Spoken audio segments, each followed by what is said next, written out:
नमस्कार विद्यार्थियों, मैं रहमत अली खान आपका स्वागत करता हूं अपने इस YouTube चैनल पर।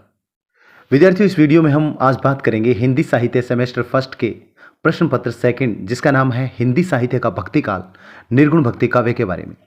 इससे संबंधित परीक्षा उपयोगी महत्वपूर्ण प्रश्नों के बारे में बात करेंगे। विद्यार्थियों, पूरा पाठ्यक्रम जैसा कि आपको पता है 5 इकाइयों में विभक्त है। आइए इकाईवार महत्वपूर्ण प्रश्न उत्तरों की बात करते हैं। पहले बात करते हैं भक्ति काल की सीमांकन और उपस्थितियों के बारे में। पूर्व मध्यकाल को भक्ति काल कहा गया, यानी हिंदी साहित्य का जो पूर्व मध्यकाल है उसका नाम ही भक्ति काल है। भक्ति काल की समय सीमा आचार्य रामचंद्र शुक्ल ने संवत 1375 से 1700 विक्रमी संवत तक मानी है और डॉक्टर नगेंद्र ने इसकी समय सीमा मानी है 1350 ईस्वी से 1650 ईस्वी तक। आइए बात करते हैं भक्ति काल का उदय कैसे हुआ। विद्यार्थियों, बौद्ध धर्म विकृत होकर हीनयान और महायान शाखाओं में बंट चुका था। यहां से परीक्षा में प्रश्न आ सकता है कि बौद्ध धर्म विकृत होकर कौन कौन सी शाखाओं में बंटा था, हीनयान और महायान। इन शाखाओं में वज्रयानी एक शाखा थी और इन वज्रयानियों को सिद्ध कहा गया, यानी सहजयान और वज्रयान दो प्रकार की शाखाएं बन गई थी ये, और वज्रयानियों को सिद्ध कहा गया। महायान संप्रदाय ने जनता के निम्न वर्ग को जादू टोना, तंत्र मंत्र, चमत्कार दिखाकर प्रभावित कर लिया और धर्म के नाम पर वाम मार्ग को अपनाकर मध्य मास मैथुन मुद्रा को ग्रहण कर लिया। नाथों और सिद्धों में कर्मकांड के स्थान पर गुरु को महत्व दिया गया और सबसे पहले भक्ति का जो स्रोत आया था वह दक्षिण भारत से आया था, यानी भक्ति का जो आविर्भाव हुआ था वह दक्षिण भारत में हुआ और इसके प्रवर्तक थे शंकराचार्य, यानी शंकराचार्य ने दक्षिण भारत में भक्ति का प्रसार किया, जिनके मत को कहा गया अद्वैतवाद। और इस दक्षिण भारत से इस भक्ति को उत्तर भारत में लाने का श्रेय रामानंद को है। इसके बाद विभिन्न विद्वानों ने जो भक्ति आंदोलन के कारण बताए वो इस प्रकार है। सबसे पहले रामचंद्र शुक्ल के द्वारा भक्ति आंदोलन का कारण बताया गया, जो अक्सर परीक्षाओं में पूछा जाता है। रामचंद्र शुक्ल ने भक्ति आंदोलन के उदय का प्रमुख कारण हिंदुओं की पराजित मनोवृत्ति को माना, यानी इन्होंने माना था कि हिंदू पूरी तरह से पराजित हो चुके थे और इसके कारण भक्ति आंदोलन हुआ। लेकिन दूसरी ओर हजारी प्रसाद द्विवेदी ने आचार्य शुक्ल के इस मत से असहमति प्रकट करते हुए कहा कि भक्ति भावना पराजित मनोवृत्ति की उपज नहीं है और न ही इस्लाम के प्रचार के परिणाम स्वरूप उत्पन्न हुआ, यह तो स्वाभाविक विकास का परिणाम था। इसके बाद सर चार्ल्स ग्रियर्सन ने भक्ति आंदोलन के उदय का प्रमुख कारण ईसाई धर्म के प्रभाव को माना। भक्ति आंदोलन लोक जागरण है, यह कहा था हजारी प्रसाद द्विवेदी ने। एक प्रसिद्ध उक्ति कबीर जी की है जो इस प्रकार है, भक्ति द्रविड़ उपजी लाए रामानंद, प्रकट किया कबीर ने 7 दीप नौखंड। और विद्यार्थियों, भक्ति काल हिंदी साहित्य का स्वर्ण युग है। यह बहुत ही महत्वपूर्ण कोटेशन है और यह दी गई है जॉर्ज ग्रियर्सन द्वारा। विद्यार्थियों, हिंदी साहित्य में भक्ति आंदोलन का प्रारंभ दक्षिण भारत के आलवार भक्तों से हुआ, यानी आलवार जो वैष्णव भक्त थे उनको कहा गया, यानी तमिल भाषा में वैष्णव भक्तों को आलवार कहा गया। तमिल प्रांत में बौद्धों और जैनों का विरोध करने के लिए शैव, जिनको नैनमार कहा गया, और वैष्णव, जिनको आलवार कहा गया, उन्होंने मिलकर धार्मिक क्रांति की। यानी जो शैव थे उनको नायनमार कहा गया और वैष्णवों को आलवार कहा गया। इन आलवारों की संख्या थी 12 और इन आलवार भक्तों के लिखे गए पदों का संकलन दिव्य प्रबंधन नाम से जाना जाता है, यानी जिसमें 4000 पद है। इसके बाद बात करते हैं अगली इकाई में संत काव्य और सूफी काव्य के बारे में। विद्यार्थियों, संत काव्य धारा या ज्ञानेश्वरी शाखा के प्रवर्तक के बारे में कई बार परीक्षा में पूछा जाता है। इसके प्रवर्तक है कबीर। दूसरी जो भक्ति काल में धारा थी वह थी सूफी काव्य धारा, या जिसे प्रेमाश्री शाखा कहा जाता है। इसके कवि थे मलिक मोहम्मद जायसी। राम काव्य धारा के कवि थे तुलसीदास और कृष्ण काव्य धारा के कवि थे सूरदास। इसके बाद बात करते हैं निर्गुण भक्ति के महत्वपूर्ण बिंदुओं की, यानी निर्गुण भक्ति वह भक्ति जिसमें ईश्वर का कोई आकार नहीं माना गया है, यानी ईश्वर को निर्गुण निराकार माना गया है। और इस निर्गुण भक्ति का संबंध ज्ञान मार्ग से है, यानी सबसे ज्यादा वे ज्ञान को महत्व देते हैं और इसके साथ साथ इस निर्गुण भक्ति में गुरु को भी विशेष महत्व दिया गया है और रहस्यवाद की प्रधानता भी निर्गुण भक्ति के काव्य में मिलती है। इस प्रकार विद्यार्थियों, निर्गुण भक्ति के महत्वपूर्ण बिंदु आप अच्छी तरह आत्मसात कर लें। इस प्रकार भक्ति काल में जो प्रमुख संप्रदाय हुए और उनके आचार्य हैं वो इस प्रकार है। रामानुजाचार्य, जिनका जो संप्रदाय है वह विशिष्टा द्वैतवाद कहलाया। माधवाचार्य, जिनका संप्रदाय द्वैतवाद के नाम से जाना जाता है। विष्णु स्वामी, जिनका संप्रदाय है शुद्धाद्वैतवाद। और इसके बाद है निम्बारकाचार्य, जिनका जो संप्रदाय है वह है द्वैताद्वैतवाद। और इसके बाद स्वामी हरिदास, जिनका संप्रदाय है सखी संप्रदाय। तो इस प्रकार एक प्रश्न संप्रदाय से संबंधित भी आ सकता है। इसके बाद बात करते हैं हिंदी संत काव्य की। विद्यार्थियों, संतों का साधना पक्ष और भक्ति भावना शंकर के अद्वैत दर्शन की देन है। दोनों ही जीव को विशुद्ध ब्रह्म मानते हैं तथा विभिन्नता दिखाई पड़ती है, वह माया के कारण है। यानी जीव को विशुद्ध ब्रह्म माना गया है संत वाणी में। अब बात करते हैं संत साधना में उन पक्षों की जो उन्होंने अन्य जगह से लिया है। नाथ पंथ से संतों ने शून्यवाद, योग साधना और गुरु की प्रतिष्ठा का तत्व लिया। इस्लाम के प्रभाव से संतों ने एकेश्वरवाद ग्रहण किया, यानी ईश्वर एक है, मूर्ति पूजा का खंडन किया और अवतारवाद का विरोध किया। ये सारी चीजें इस्लाम के प्रभाव से संत साधना में आई। सूफियों से उन्होंने प्रेम भाव ग्रहण किया, दाम्पत्य प्रतीकों का प्रयोग भक्ति भावना की अभिव्यक्ति हेतु किया। आइए बात करते हैं प्रमुख संत कवियों रचनाओं की जो परीक्षा की दृष्टि से महत्वपूर्ण है।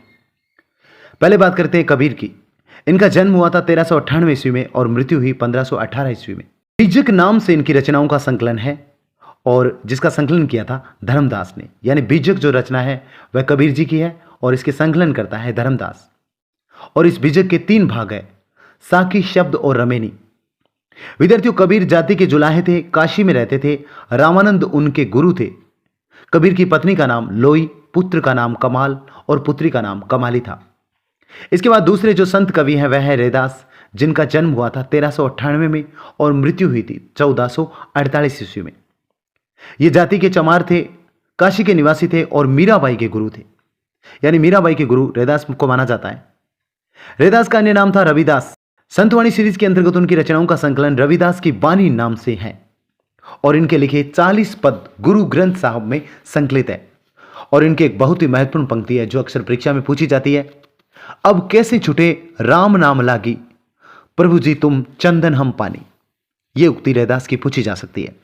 इसके बाद अगले संत कवि हैं गुरु नानक। सिख संप्रदाय के प्रवर्तक थे गुरु नानक। इनका जन्म 1469 ईस्वी में हुआ था तलवंडी में, जो ननकाना साहब के नाम से जाना जाता है। नानक की रचनाएं इस प्रकार है, जपुजी, असादीवार, रहीरास और सोहेला। ये सारी रचनाएं गुरु नानक की हैं।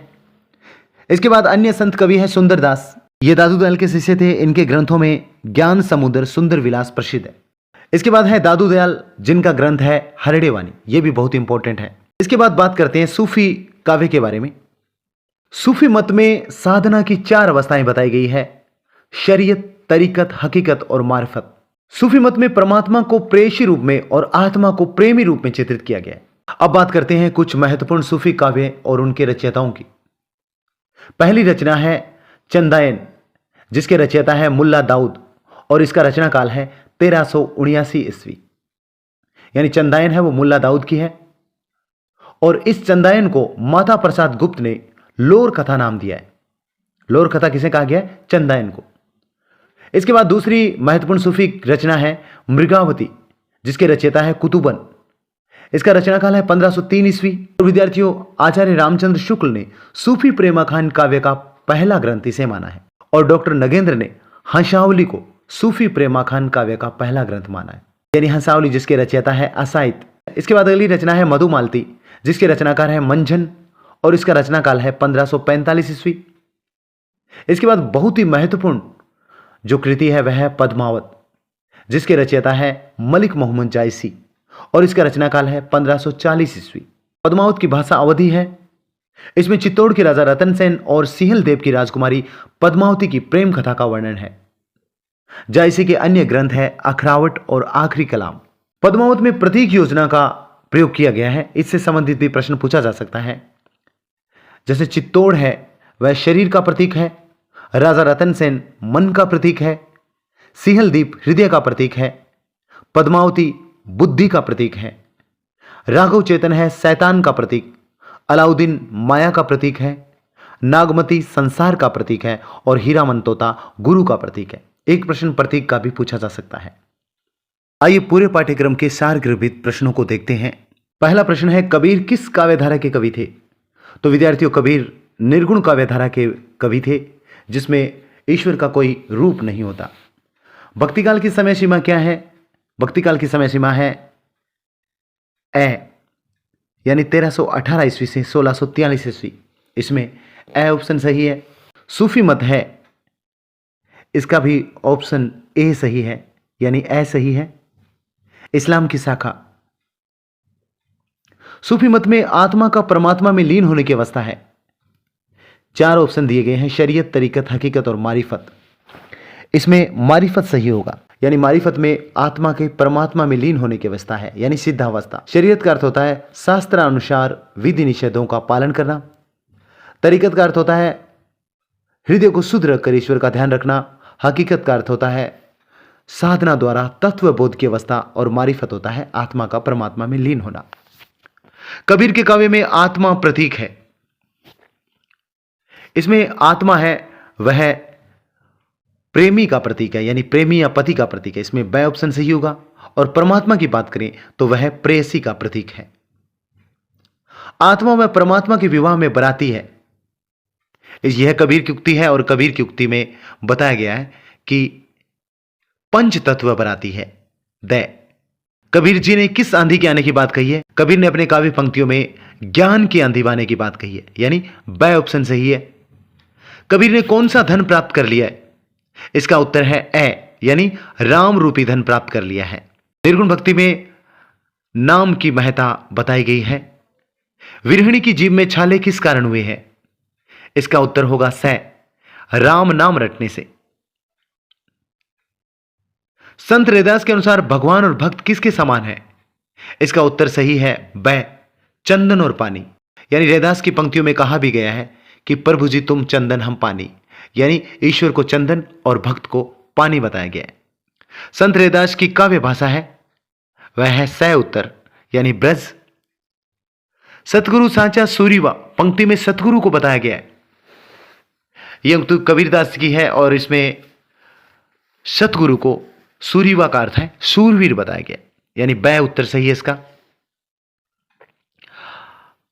आज दिवस लेउ बलिहारा पंक्ति में रैदास के बलिहारी होने का क्या कारण है? इसका सही उत्तर है क्योंकि उनके घर राजा राम का प्यार आया है। यानी इन उक्तियों में कहा गया है कि आज दिवस लेहु बलिहारा, मेरे गृह आया राजा राम जी का प्यारा। यानी आज के दिन रैदास बलिहारी जाते हैं क्योंकि उनके घर राजा राम का प्यारा आया है। अगला प्रश्न है, जिस व्यक्ति ने ईश्वरीय प्रेम नहीं किया उसे कबीर ने माना है। उस व्यक्ति को कबीर ने सुने घर के अतिथि के समान माना है। इसका सही उत्तर है से। अगला प्रश्न है, भक्ति काल के कवि नहीं है।